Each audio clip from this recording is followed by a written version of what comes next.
Elvis Presley was reading the local page of the Memphis newspaper at Graceland. A small ad: Riverside Talent Competition, Finals June 14th. Registration closes this Friday. Elvis smiled. When he was in Tupelo, he used to enter competitions like this. His first stage experience was there. Then an idea came. What if I enter? Joe Esposito was surprised. Enter? Elvis, you're already famous. I know, but this time will be different. Nobody will know. I'll just be John Davis, an ordinary man, and I'll sing. Why? Elvis paused. Because I miss that feeling. Going on stage and having people applaud, not because I'm Elvis, but because of the song. Just music, just voice. What if you're recognized? I won't be. Hat, glasses, fake name. It'll be perfect. That Friday, Elvis registered as John Davis, and nobody knew that a world star had entered the competition. June 1976, Riverside, Tennessee, a small town 40 miles from Memphis, population 2,500. One main street, 2 diners, 1 church, 1 school, and once a year, a talent competition. Margaret Hayes had been organizing it for 20 years. Local event. Audience of 200 people. Prize, $500 and a recording opportunity at local radio. Simple but meaningful for small-town people. That year, 47 people had registered. After preliminaries, 12 remained. After semifinals, 3 finalists: Sarah Mitchell, 15 years old, singer; Tommy Price, 17 years old, guitarist; John Davis, 40 years old, singer. Nobody knew John Davis. He'd registered by mail. Hadn't come to rehearsals, but his registration was valid. Margaret was curious. Who is this John Davis? The day before the competition, a man came to pick up his contestant number. Hat pulled low. Dark sunglasses. Quiet voice. I'm John Davis. I'm here for my number. Margaret gave him number 12. You didn't come to rehearsals. I know. I'm sorry. Work was busy, but I'll be ready tomorrow. What will you sing? The man smiled. A surprise. Sarah Mitchell lived in a small house with her mother, Linda. Her father had left when she was 5. Linda worked as a cleaner, 3 jobs. Morning at the hospital, afternoon at the school, evening at the office building. They were poor, but Linda did everything for her daughter. Sarah loved music. She'd sing while doing dishes, while walking to school, while doing homework. Her voice was a gift. When the talent competition was announced, Linda encouraged her. Enter, sweetheart. Show everyone. But Mom, I don't have money for nice clothes or for lessons. You don't need them. You have your voice. That's enough. Sarah entered, passed preliminaries, passed semifinals, made it to finals. The night before the competition, Sarah was nervous. Mom, what if I'm not good enough? Linda hugged her. You are enough, and tomorrow you'll show everyone. Sarah couldn't sleep that night. She kept practicing. I'll Fly Away. Gospel song. Her favorite. She didn't know that tomorrow she'd share the stage with the biggest star in the world. June 14th, 1976. Riverside High School auditorium. 200 people in the audience. Families, friends, neighbors. Linda sat in the 3rd row. She'd taken the day off work, unpaid. But it mattered. Sarah was backstage, trembling. The other 2 finalists were there too. Tommy with his guitar, and a man in a hat and sunglasses, John Davis. Sarah looked at him. Hi, I'm Sarah. The man smiled. Hi, Sarah. I'm John. Nervous? Very. Me too. Sarah was surprised. Really? But you look calm. On the outside, maybe. Inside, I'm shaking. Sarah laughed. It helped. The announcer came on stage.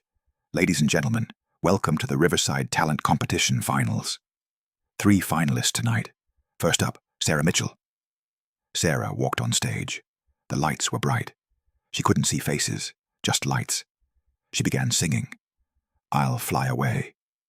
Her voice filled the room. Pure, strong, emotional. Linda cried in the audience. Pride, tears. When Sarah finished, the crowd stood up. Applause, cheers. Sarah walked off stage, shaking. She'd done it. Next was Tommy Price, 17 years old. His guitar was old, but he played it well. He performed "That's All Right," upbeat, energetic. The crowd enjoyed it. Good performance. When Tommy finished, he got solid applause. Backstage, Sarah congratulated him. "You were great." "Thanks, you too. Good luck to both of us." Then the announcer. "And our final contestant." John Davis.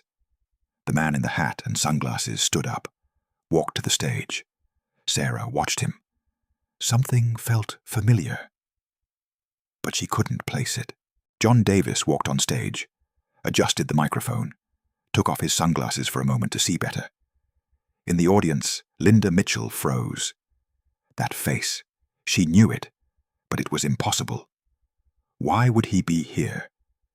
John put the sunglasses back on, started singing. "Love Me Tender." The voice that came out. Linda's entire body got goosebumps. That voice. She'd heard it before. On the radio, on records. Elvis Presley. Linda looked around. Nobody else seemed to realize. They were just enjoying a good performance. But Linda knew. She absolutely knew. On stage, Elvis sang with his whole heart. Not as Elvis Presley the star, just as John Davis, a man who loved music. And it was beautiful. When he finished, the crowd applauded. Strong applause, but not standing ovation like Sarah got. Elvis walked off stage, smiling. He'd enjoyed it. The three judges went to deliberate. Robert Kane, the music teacher, Susan Mills, the choir director, and Tom Bradley, the radio station owner. They discussed quietly. Robert, Sarah was incredible, pure talent. Susan, agreed, but Tommy was very good too. Tom, what about John Davis? That voice was something special. Robert paused. He'd suspected something during the performance, but said nothing. John was good, Robert said carefully. But this competition is for local young talent. Sarah and Tommy are young. They have futures ahead. John is 40. He's had his chances. The others nodded. Fair point. After 10 minutes, they reached a decision. The announcer returned to stage. "Ladies and gentlemen, the judges have decided." The three finalists stood on stage. Sarah, Tommy, John. Sarah's hands were shaking. "Third place, Tommy Price." Tommy smiled, shook hands with the others. And the winner, Sarah Mitchell. Sarah's mouth dropped open. She'd won. The crowd erupted. Linda jumped up, screaming with joy. Sarah walked forward to accept the trophy and the $500 check. She looked at John Davis.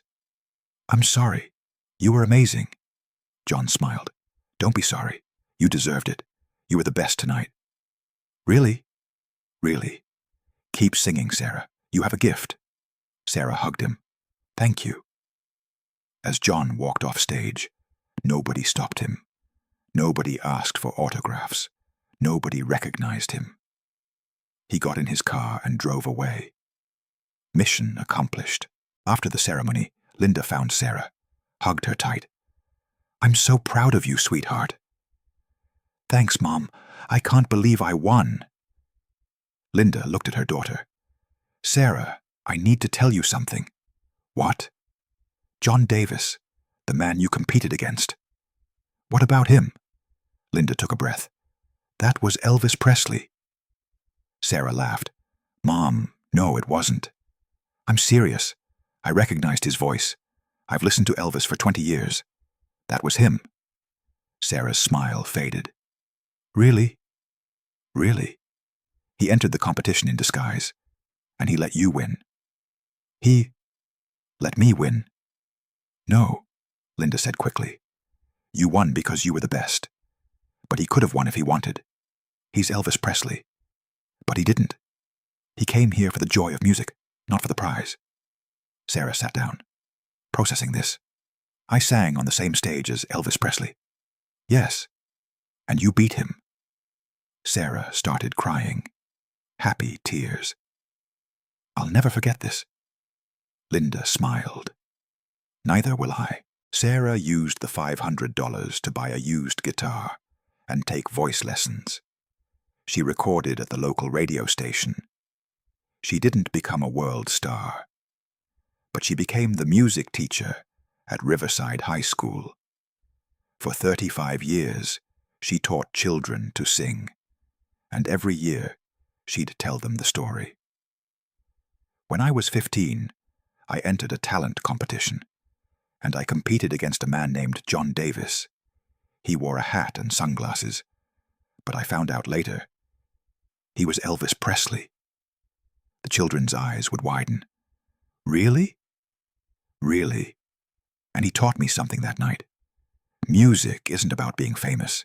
It's about the joy of singing, the connection with the audience, the love of the art. Sarah would smile. Elvis Presley could have won that competition easily, but he didn't enter to win. He entered to feel alive again, to remember why he fell in love with music in the first place. And that's what I want you to remember. Don't sing for trophies. Sing because you love it. In 2011, Sarah retired. On her last day, her students surprised her. They sang, "I'll Fly Away," the song she'd sung that night in 1976. Sarah cried. Full circle. That night at home, she pulled out an old box. Inside was the trophy from 1976, the $500 check frame, and a photo of the 3 finalists on stage. She looked at John Davis in the photo. Hat, sunglasses, mysterious smile. "Thank you, Elvis," she whispered, "for teaching me that music is about the heart, not the spotlight."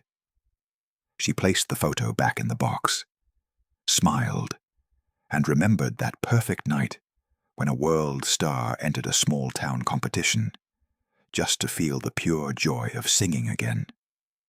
If this story moved you, don't forget to subscribe and hit that like button. Share this video with someone who loves music for the right reasons. Tell us in the comments, what's your most memorable performance moment? And don't forget to turn on notifications, because more amazing true stories are coming.